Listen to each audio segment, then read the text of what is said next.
Hi all, അസ്സലാമലൈക്കും. Welcome back to Silna's kitchen. ഇന്നത്തെ recipe നേന്ത്രപ്പഴവും മുട്ടയും കൊണ്ട് നല്ല സോഫ്റ്റ് ആയിട്ടുള്ള പഞ്ഞി പോലൊരു കിഡിലൻ റെസിപ്പിയാണ്. ബേക്കിംഗ് പൗഡറോ സോഡാപ്പൊടിയോ ഒന്നും തന്നെ ചേർക്കാതെ നല്ല പഞ്ഞി പോലെ ഇരിക്കുന്ന ഒരു പലഹാരമാണ്. കുട്ടികൾക്കും വലിയവർക്കൊക്കെ ഒരുപോലെ ഇഷ്ടമാവും. എത്ര കഴിച്ചാലും മതി വരില്ല. അപ്പോൾ ഇതെങ്ങനെയാണ് തയ്യാറാക്കുന്നതെന്ന് അറിയാനായിട്ട് വീഡിയോ സ്കിപ്പ് ചെയ്യാതെ മുഴുവനായിട്ടൊന്ന് കണ്ടു നോക്കണേ. റെസിപ്പിയിലോട്ട് കടക്കുന്നതിന് മുമ്പായി സിൽനാസ് കിച്ചൻ ചാനൽ ആദ്യമായിട്ട് കാണുന്നവരാണെങ്കിൽ പ്ലീസ് ഒന്ന് സബ്സ്ക്രൈബ് ചെയ്തേക്കണേ. ഒപ്പം തന്നെ ഈ വീഡിയോസ് നിങ്ങൾക്ക് ഇഷ്ടപ്പെടുകയാണെങ്കിൽ ഒരു ലൈക്ക് ചെയ്ത് ഷെയർ ചെയ്ത് ഹൈപ്പ് ചെയ്ത് സപ്പോർട്ട് ചെയ്യാനും മറക്കരുത്.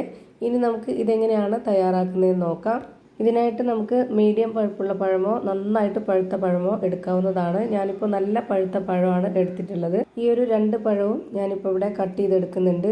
ഇനി ഈ കട്ട് ചെയ്ത് വെച്ചിട്ടുള്ള പഴം ഒരു മിക്സിയുടെ ജാറിലേക്ക് ഇട്ട് കൊടുക്കാം. ആ ഒരു 2 പഴവും ഞാൻ ഇതിലേക്ക് ഇട്ട് കൊടുത്തിട്ടുണ്ട്. ഇനി നല്ലൊരു മണത്തിന് വേണ്ടി ഒരു 3 ഏലക്ക ഇട്ട് കൊടുക്കാം. വാനില എസൻസ് ഉണ്ടെങ്കിൽ അത് ഒഴിച്ചു കൊടുക്കാം. ഏതായിരുന്നാലും കുഴപ്പമൊന്നുമില്ല. ഇനി ഇതിലേക്ക് 1/4 കപ്പ് അളവിലുള്ള പഞ്ചസാരയാണ് ഇട്ട് കൊടുക്കുന്നത്. ഓരോരുത്തരുടെയും മധുരത്തിനനുസരിച്ച് കൂട്ടിയും കുറച്ചൊക്കെ ഇട്ട് കൊടുക്കാവുന്നതാണ്. പിന്നെ ഈ ഒരു മധുരത്തിനെ ഒന്ന് ബാലൻസ് ചെയ്യാനായിട്ട് ഒരു നുള്ള് ഉപ്പിട്ട് കൊടുത്തിട്ടുണ്ട്. എന്നിട്ട് ഇതിലേക്ക് ഒരു 4 കോഴിമുട്ട പൊട്ടിച്ചൊഴിച്ച് കൊടുക്കുന്നുണ്ട്. ഇനി ഇതൊന്ന് മിക്സിയിൽ അരച്ചെടുക്കാം. ഇതിലേക്ക് പാലോ വെള്ളമോ ഒന്നും ചേർക്കേണ്ടതില്ല. നന്നായിട്ട് അരച്ചെടുത്ത ശേഷം ഇതുപോലെ ഒരു പാത്രത്തിലേക്ക് ഒഴിച്ചു കൊടുക്കുന്നുണ്ട്.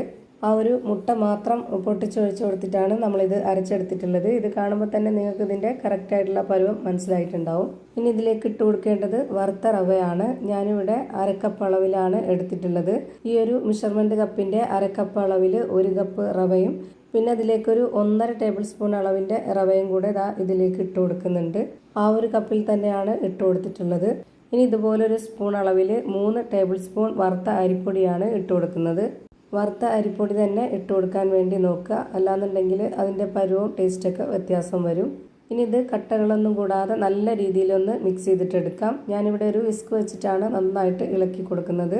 വിസ്ക് വെച്ചിട്ടാവുമ്പോൾ നമുക്ക് കട്ടകളൊന്നും ഇല്ലാതെ നല്ല രീതിയിൽ ഇളകി കിട്ടും. നമ്മുടെ ഈ ഒരു മാവ് നല്ല രീതിയിൽ ടൈറ്റ് ആവാനും പാടില്ല, ഒരുപാടങ്ങ് ലൂസ് ആവാനും പാടില്ല. ഇപ്പോൾ നമ്മുടെ ഈ ഒരു മാവ് റെഡിയായി കിട്ടിയിട്ടുണ്ട്. ഇതാണ് ഇതിൻ്റെ കറക്റ്റായിട്ടുള്ള പരുവം. ഇനി ഇത് ആവിയിലാണ് നമ്മൾ വേവിച്ചെടുക്കുന്നത്. അപ്പോൾ ഇത് ഏത് ഷേപ്പിലാണോ കിട്ടേണ്ടത് അതിനനുസരിച്ചുള്ള പാത്രത്തിൽ ഒഴിച്ചു കൊടുക്കാവുന്നതാണ്. ഞാനിവിടെ കേക്കിൻ്റെ മൗൾഡിലാണ് ഒഴിച്ചു കൊടുക്കുന്നത്. അതിൽ കുറച്ചൊരു നെയ്യൊന്ന് സ്പ്രെഡ് ചെയ്തതിന് ശേഷമാണ് ഈ മാവ് മുഴുവനായിട്ടും ഒഴിച്ചു കൊടുത്തിട്ടുള്ളത്. ചോറ് കഴിക്കുന്ന പാത്രത്തിലോ കറി ബൗളിലോ വേണമെന്നുണ്ടെങ്കിൽ ഒഴിച്ചു കൊടുക്കാവുന്നതാണ്.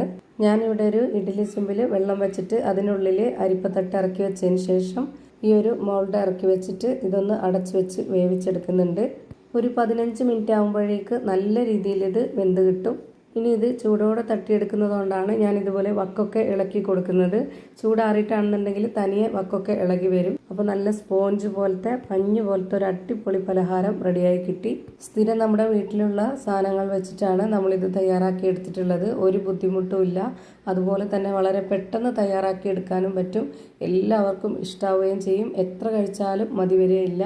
അപ്പോൾ ഇത്രയേ ഉള്ളൂ ഇന്നത്തെ വീഡിയോ. വീഡിയോ ഇഷ്ടമായാൽ ലൈക്ക് ചെയ്യാനും കമൻറ്റ് ചെയ്യാനും ഷെയർ ചെയ്യാനും മറക്കരുത്. പുതിയൊരു വീഡിയോയുമായി വീണ്ടും വരും. Thank you for watching.